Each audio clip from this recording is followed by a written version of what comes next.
കഴക്കൂട്ടത്തെ തോൽവിയിൽ ഹൈക്കമാൻഡിന് നേരിട്ട് പരാതി നൽകിയിരിക്കുകയാണ് യു.ഡി.എഫ് സ്ഥാനാർത്ഥിയായ ശരത്ചന്ദ്ര പ്രസാദ്. തന്നെ തോൽപ്പിച്ചതിന് പിന്നിൽ പ്രമുഖ പ്രവാസി വ്യവസായിയാണെന്നാണ് ആരോപണം. എൽ.ഡി.എഫ് സ്ഥാനാർത്ഥി കടകംപള്ളി സുരേന്ദ്രന് വേണ്ടി മഹല്ല് കമ്മിറ്റി വഴി വ്യവസായി ഇടപെട്ടു എന്നാണ് പരാതിയിൽ പറഞ്ഞത്. ശരത്ലാൽ ഡൽഹിയിൽ നിന്നും വിവരങ്ങളുമായി നമുക്കിപ്പം ചേർന്നുണ്ട്. Sarathlal, good morning. ശരത്ചന്ദ്ര പ്രസാദിന്റെ പരാതിയിൽ എന്താ പറഞ്ഞിരിക്കുന്നത്? Good morning Sreelakshmi. അതായത് നിയമസഭാ അംഗമായി MLA-മാർ സത്യപ്രതിജ്ഞയ്ക്ക് മുമ്പേ തന്നെ തന്റെ തോൽവിക്ക് കാരണം ഇന്ന വ്യക്തിയാണ് എന്ന് ചൂണ്ടിക്കാട്ടിയാണ് ശരത്ചന്ദ്ര പ്രസാദ് ഇന്നലെ കോൺഗ്രസ് ഹൈക്കമാൻഡിന് പരാതി നൽകിയത്.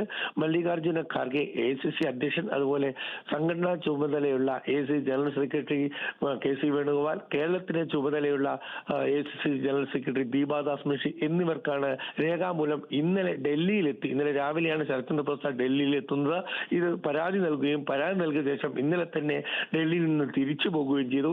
കാരണം താൻ 4000 വോട്ടിന് വിജയിക്കേണ്ടതാണ്, ഇപ്പോൾ 9000 വോട്ടിനാണ് പരാജയപ്പെട്ടത്. അതിന്റെ കാരണം മഹല്ല് കമ്മിറ്റിയിൽ നേരിട്ട് ഈ പ്രമുഖ വ്യവസായി ഇടപെടുകയും മഹല്ല് കമ്മിറ്റിയെ സ്വാധീനിച്ച ഈ വോട്ടുകൾ കടകംപള്ളി സുരേന്ദ്രന് നൽകുന്ന സ്ഥിതിവിശേഷം ഉണ്ടാകുകയും ചെയ്തു. ഈ വ്യക്തിയുടെ ഇടപെടൽ കണ്ടെത്താൻ കോൺഗ്രസുകാർക്ക് കഴിഞ്ഞില്ല എന്നും വ്യക്തമായി തന്നെ പരാതിയിൽ പറയുന്നുണ്ട്. പിന്നെ മറ്റൊരു പ്രധാനപ്പെട്ട കാര്യം, തനിക്ക് അതുകൊണ്ട് തന്നെ തനിക്ക് ന്യൂനപക്ഷ വോട്ടുകൾ ലഭിച്ചില്ല, അതാണ് തന്റെ പരാജയ കാരണം.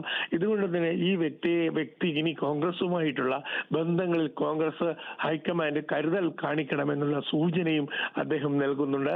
ഏതായാലും ഒരു കാര്യത്തിൽ വളരെ വ്യക്തതയുണ്ട് ശരത്ചന്ദ്ര പ്രസാദിന്.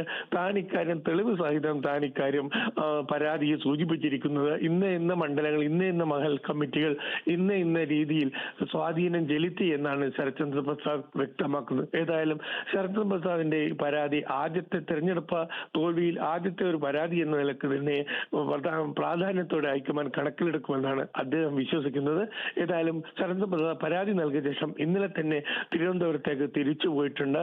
എല്ലാ മണ്ഡലങ്ങളിലും താൻ മത്സരിച്ച എല്ലാ ബൂത്ത് തല കണക്കുകളും ഇത് സംബന്ധിച്ച പരാതിയോടൊപ്പം തന്നെ അദ്ദേഹം നൽകിയിട്ടുണ്ട്. ശ്രീലക്ഷ്മി.